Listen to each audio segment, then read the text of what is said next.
आज इतना लालच में गिर चुका है कि अपने फ़ायदे के लिए कुछ भी करने को तैयार है। मतलब अपने फ़ायदे के लिए पेड़ों को काट देगा, जंगल को काट देगा। इतना ही नहीं, जो नदी होती है, नदी को भी समतल कर देगा अपने फ़ायदे के लिए।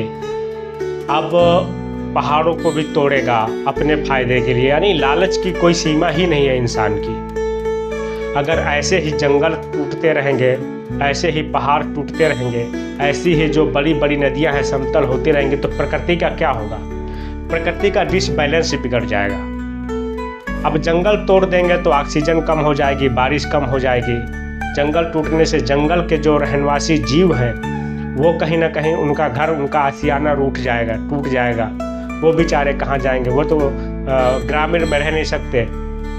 एक समय फिर ऐसा ही आ जाएगा जैसे गाय है, कोई नहीं पालता, आज रोड में घूमती रहती है, प्लास्टिक खाती। उसी समय बेचारी जंगलों में जो जीव हैं उनको खाने के लिए नहीं रहेगा, वो भी आकर के प्लास्टिक खाएंगे शहर में, गांव में। तो कहीं ना कहीं कोई भी काम करने से पहले इंसान उसके नुकसान के बारे में नहीं सोचता है, सिर्फ उसके जो फायदे हैं उसके बारे में सोचता है। कहीं ना कहीं ये भी गलत है। अभी फ़िलहाल की एक घटना हुई है। एक बहुत बड़ा जंगल है हैदराबाद के तेलंगाना में, 400 एकड़ का जंगल बताया जा रहा है। उस जंगल को काट करके एक कोई प्रोजेक्ट बना रही है वहाँ की गवर्नमेंट। उस प्रोजेक्ट को लेकर के पूरे जंगल की चित्रा कर दिए। उसमें जो बहुत से जीव हैं वो कहीं ना कहीं रास्ते पे आ गए। उनका रहने का जो आशियाना था वो उजड़ गया। मतलब आप इतना गिर गए हो, इतना लालच हो गया अपने फ़ायदे के लिए कि जंगल को भी तोड़ दे रहे हो। भाई ऐसा मत करो यार। उसमें कितना लोग को रोज़गार दे दोगे प्रोजेक्ट में? 400 लोग को, 500 लोग को, 4000 लोग को, 5000 लोगों को। लेकिन उसमें नुकसान कितना हुआ प्रकृति का? और प्रकृति जो नाराज़ होगी वो अलग से।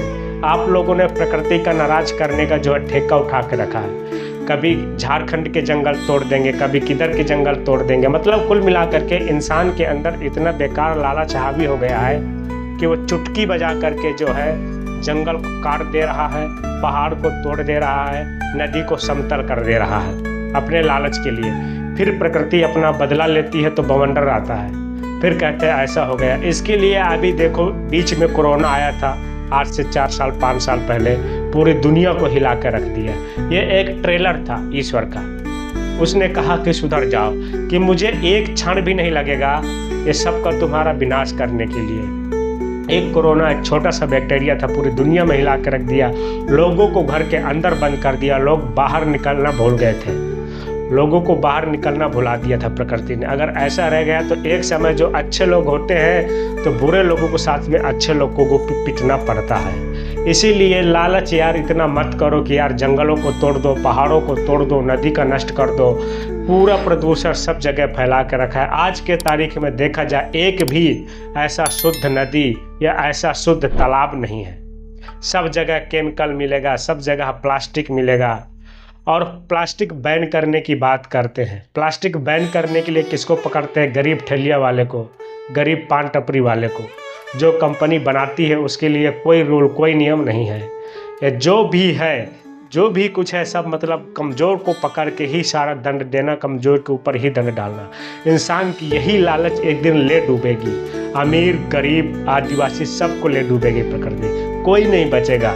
ऐसा अगर प्रकृति के साथ दोहन करते रहेंगे तो आप सभी इतना समझ लो कि प्रकृति में आप सब मेहमान हो, अतिथि हो।